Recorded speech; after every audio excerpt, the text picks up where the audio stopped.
You're listening to Unity Radio, streaming live at WUTY979FM.org. I'm Ellis Cropper. I'm your favorite neighborhood girl, Latasha Hughes. And I am the real deal, Dale Cover. All right. I love that. I heard the real deal, so tell us who you really are then. Oh, that's it, man. That's it. Man. Yeah, actually, I guess who I am and what I do depends on how you met me. Because I do a lot of things. You know that. I know this. You met me. Yes. To you, I'm a comedian. Yeah, that was the word on the street until like 2 minutes ago. Yeah. Oh, there was word on the street? All right. Okay. All right. Well, I'm also a husband, father, engineer. So I do a lot of different things. And I like to put my stuff under an umbrella. I say I'm a media company. You know, that's what I do. Everything I do is under an umbrella called New Lane Productions.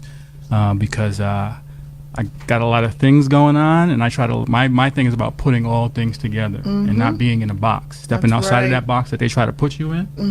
You know, and I stepping know about that. And so taking all the talents that we have. That's right. Whether if you can sing, dance, write, poetry, whatever it is, figure out a way to put them all together and make it work for you. That's the approach I take. Yeah, love it.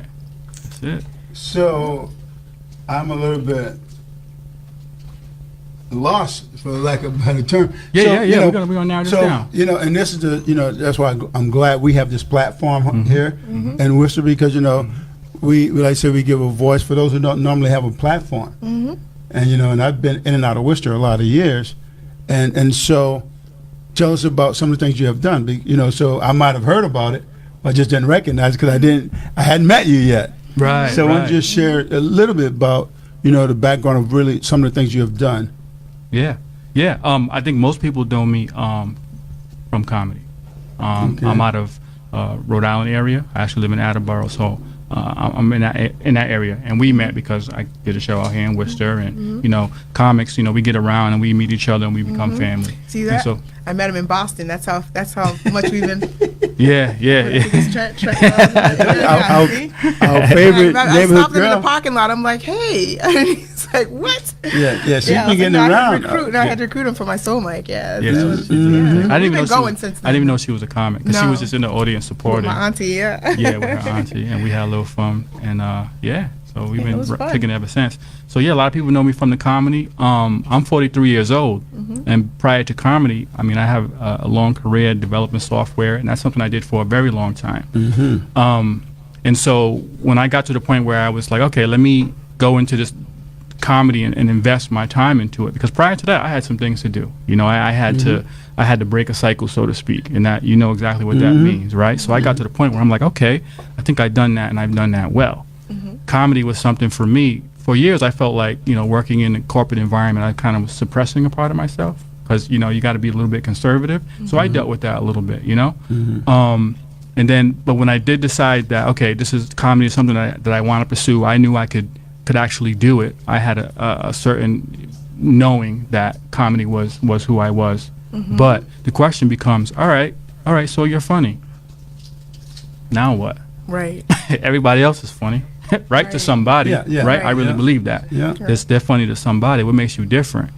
And all I could do is say, all right, let me take the skills and the talents that I do have, regardless of what they are, and put them together. So that's why everything you see me do always has a technical aspect to it, because that's something that I'm able to do, and I feel like that makes me different, right? So from the podcast to the type of software that I put out to try to help the community, to the videos and the productions that I do, it always has that certain element, and I'm doing that for a reason, because that's something that's another skill that I'm able to do, and I feel like if I put it together, it makes me unique, and I really feel like that's the only shot that I really have to try to cut through, is to be as much me as I can be. No, it's very smart, and I want you to really talk about that software component, because I think that's very important, and it's something that's lacking for artists in general, and I don't think just comedians could benefit from it. I think all artists, and I'm sure when you developed it, you were thinking, wow, how come someone up and coming find a fan base,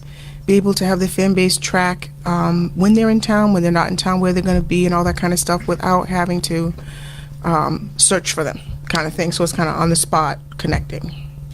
right? Yeah, and the interesting thing is we say social media is great. You got social media. It's just so easy to do, right? That's what it sounds like. Just go on Right. social media and you'll blow up.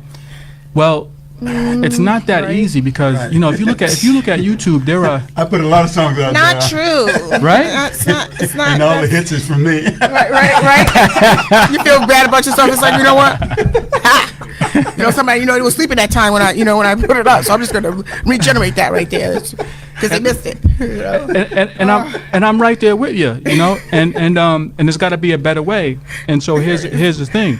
The thing is, as artists, we're really unique in the fact that we have the ability, because they talk about the marketing funnel, where at the top of the funnel, people don't know you. You want to bring them down to the point where they do know you, right? Right.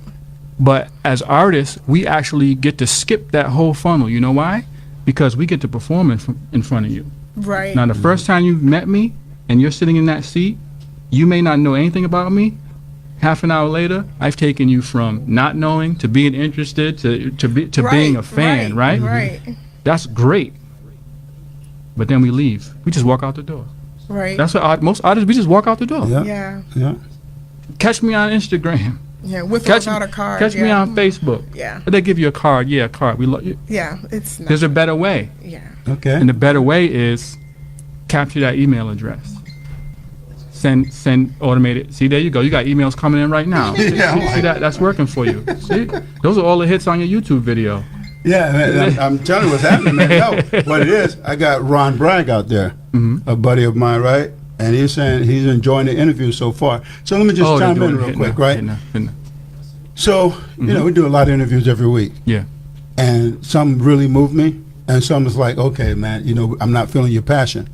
From the time you started talking, I can feel the passion. I'm like, how can we get this guy in Worcester, to improve the things the growth that's happening here? I would like to see, Dale Culver comedy have a permanent spot right here in Worcester somewhere.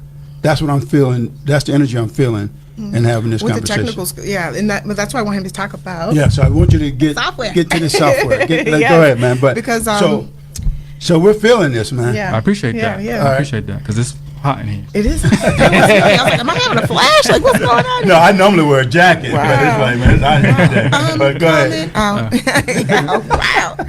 Yeah. So I cut that short. So really, the software that I put out is really saying because I base it around email and connectivity, right? And as you know, big business has been using this for years, large and small. They've been using the email for years. They know exactly what it is.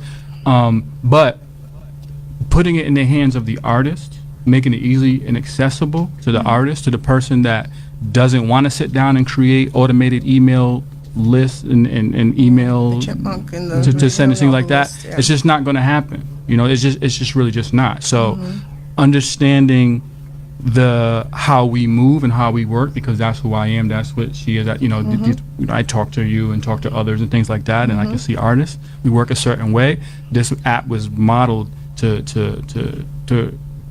facilitate that workflow of the independent artists and put email automation in their pocket. That's really what it is. And what's great is, I'm in Rhode Island. I tell you the challenge. When we go back to social media and things like that. I had a show a couple weeks ago, and after the show, a lady come to me and she said, "You were awesome. You got it." Every once in a while, you hear that. She said, "You got to get the heck out of Rhode Island." That hurt. I get it, and I've heard it before. But she said, "But you have to get the heck out of Rhode Island."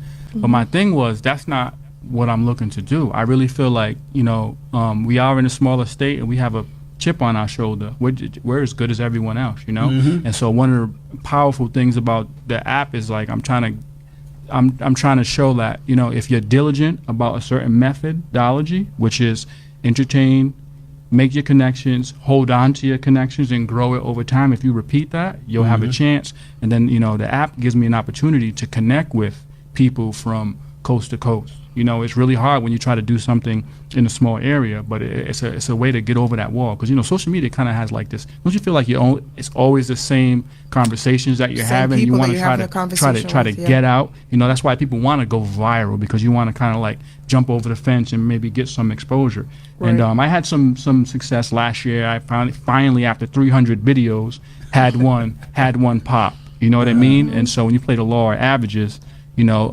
all right, I might have to make 300 more videos, but I know, you know, within that next 300, it's going to pop again. You know what I mean? Right. You know, it's amazing, right? Because, you know, again, for all you listeners out there, he's talking real stuff. Because, you know, the end of last year, I committed to helping 300 families this year, you know, to be in a better spot. You know, my financial services work that I do. But I know I got to talk to 3,000, you know, just to be able to help 300. Yep. Right, Yep. right. You got to speak to 3,000 to get 300. Yes. You know, because everybody you talk to, right, not going to be feeling you. Right. You know, if you took it from an artist perspective. You know, and so, but you may also make a good point, because, you know, I've been singing, hosting karaoke shows for almost 30 years in Worcester, well, Worcester Urban. And people say to me all the time, especially when I was younger, you know, I was a little bit more smoother. You know, what are you doing here? And, you know, and that wasn't my passion. You know, it wasn't my goal to try to be famous. You know, I just wanted to, at the time, entertain and make the difference in the lives of the people that were right in front of me. And, you know, and even today, you know, this opportunity to be on the radio, I'm reaching people, you know, first of all, just having an opportunity, you know, is great. So sometimes things are in God's time, right? But again, and so I like that you're true, you know, to not having to leave your roots, your foundation, just so you can feel like you've made it. Yeah, and I mean, and we're in a time right now where building our own platforms is an option, right? Because, you know, we've gone through, we all know that it always seems like people get validated where outside of your community or immediate community. We go through that, right? Yeah. And I'm not feeling that anymore. You know what I mean? So, you know, let's start building our own things. And our artists, they've been giving us examples for years, right? They'll, you know, like the Jay-Z's and the Master P's, they'll use their art and their music to get a certain level of attention, and then to sustain, they roll that into all the other things that they're able to do. Right. So I'm just following their lead. Right. You know? And let's look at the, you know, the acting business, the movie industry, right? You know, well, we can go back further than that. You know, and took like the Tuskegee Airmen. You know, what did they say? Didn't have the courage or the intellect to fly, you know, fighter jets.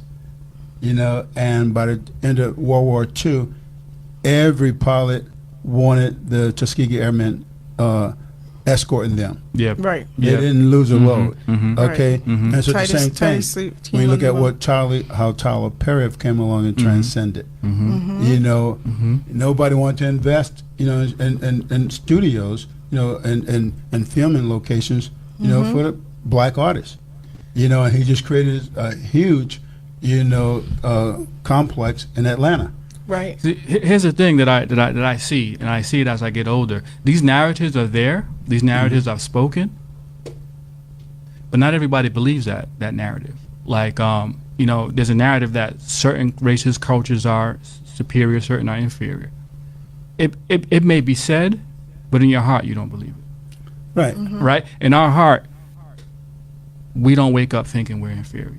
Like you know what I'm saying, and some do. They get caught up in it because they hear it over and over and over and over again. You know, and it's our responsibility to show our younger folks, and that's one of the things that, like I've been coding for 20 years. No one knew that. No, it wasn't something that I thought anyone even cared about. Like, it was a job. I was cool with doing it. I appreciated it. I loved it, but it wasn't something. It wasn't until the last few years, you know, with Nipsey Hussle, and he had a dude that he mentored or put on shine the light on, Idris Sandu. He was an engineer from Cali. You know what I'm saying? That people started seeing like, yo, technology is something interesting. So this, you know, people finally starting to catch up. But I think that people need to see. And when people say, "Oh, we don't need any more comedians," that's what they say. We don't need any more black comedians. I look at it like this: I'm a black comedian, and I'm an engineer. Right. We just need people to be who they are. Right. That's what we need. Yeah. And so again, like I said, we still wanted you to commit to coming back real soon. You know, because this is a conversation we'd love to continue. And but one of the things we were looking at doing is probably won't kick it off in February because I'm going to Mardi Gras for a couple of weeks. You know, so I'm going home. So I'm from New Orleans is Okay. my hometown, and so I'm going home. So we'll probably kick off in March. So where we have the show for the first hour, and then for the second hour we just sit back and want it to be Take more calls about the in. listeners, have the listeners to really call in and be a part of the conversation, but have real talk. And so. Again, we've had great conversations at this table, but this is getting real because this is about, again, going to that next level right here for Worcester. Because, this is what unity is all about, right? We talk about diversity, culture, and there's no other platform that I know of in this city where we get to talk about our culture. As candidly as this. And you talk about, you mentioned the word inferiority, but like you said, it's been happening because Martin Luther King Jr. said it back in the 60s. Now, again, when he talked about civil rights, I didn't have to just fight against the whites, I had to fight against the blacks who have been oppressed for so long. Right. Yes. That Yes. they've Chains around their brains. Yeah. accepted it as a way of life. Right. And I would tell you, I spent 34 years in the Army. Probably wasn't until about the last 5 that, I got over my inferiority complex because you were not inferior. But because, again, you hear it so long, right? Or when you walk into a room where you're the only person of color, Yes. you automatically feel you're outnumbered, Yeah. And so there's a lot of it is real. Yeah, So it's we a really constant can't mental deny it. battle, emotional battle. But, Yes, it is. Yes. just lately now, because one, I don't have to be accountable to anyone. I'm retired, and my retirement, it takes care of my needs. So I don't have to go into a job and try to fit in and not be myself because I need that job. Yeah. Right. And, and I understand Yeah. everybody's not in that position now. That's a big factor. But yeah. but having this platform, we can and will make a difference. But what I'm noticing though is a lot of folks now, especially of color, are no longer like Tyler Perry and all these other people that you're talking about, Nipsey Hussle and all, like the rap game in general, stopped trying to get in where they didn't fit in. And they just started creating their own. And I see, if you watch, and I always said the movement will not be televised. And it's not. It's not this whole thing, hey, guys, come and enjoy me, because we just had a billionaire ball. And that billionaire ball of African-American males doubled from 2016 to 2020. So it's already, quote unquote, happening in terms of us just kind of taking back, and it's not tit for tat or anything like that. It's just that knowing you're owning your own gifts That's what it and is. your own creativity, That's and you're all it saying, is. hey, you know what? I am talented. I am great. I am worthy. And acknowledging that, hey, you know what? Maybe I'm not going to be accepted into these 3 or 4 or 5 firms, but that doesn't mean that I can't be successful. And again, creating our own platforms on all different levels. We're doing this, and we're starting to, at that point, now be able to employ ourselves. All right. So we have we're another great creating show the that's about to come to an end. So again, we got at the table with us Dale Cover. That's right. So Dale, That's right, tell that's us right. Your handles. if they want to hear some of your stuff, where could they find you at? I'm very easy. So the name is Dale Cover, DALECOVER. You drop that in Google, I come right up. There aren't that many Dale Covers. Okay. And if you see this shirt right here, it says "Live every minute, love every moment, laugh every day." That's how you'll know it's me. So I'm all over YouTube, Instagram, Facebook. Just go with my name, you'll find it very easily. Now, this software that you're talking about, Yes. when are you looking at dropping that? I'm dropping it 2 months ago. It's out there. Oh, it's out there already. Yeah, so you yeah, talked yeah. about it like it wasn't out there. Oh no, yeah. no, Okay. it's out there, man. That was one of the hardest things because I'm the kind of guy that I feel like ideas are worth way more in your hand, nothing in your head, but worth more in your hand. So it's out there. Absolutely. You can get it at overbookedapp.com. It's available for iOS and Android. Overbookedapp.com. That's it. All right. That's And it. so the last thing is that, again, we want you to come back as soon as you're available. Yeah. Oh, yeah. Okay. Yeah, yeah. You know where And to so we'll find talk me. about that shortly. And again, I'm committing you and our favorite neighborhood girl, We're booked. Latasha, It might be here overbooked. I to don't know. some type of event in June or July of this year. Well, All right. Latasha knows she hit me up on I that. will. And we might have a little teaser before then. We need to let's explode this thing. Let's take it. Because there's a lot of artists, a lot of talent here. Let's take it and run with it, but and give the whole community something to look forward to on a regular basis, not just a summer series. You know, let's do something love to have it weekly, but let's at least get monthly, bi-weekly. Oh, you're locking a sister down. Wait a minute. Is this cuffing season? Well, cuffing? No, is that what we're doing here right now? We're gonna keep you in Worcester and Rhode Island, but you're gonna be. We're gonna be They're busy. gonna be coming from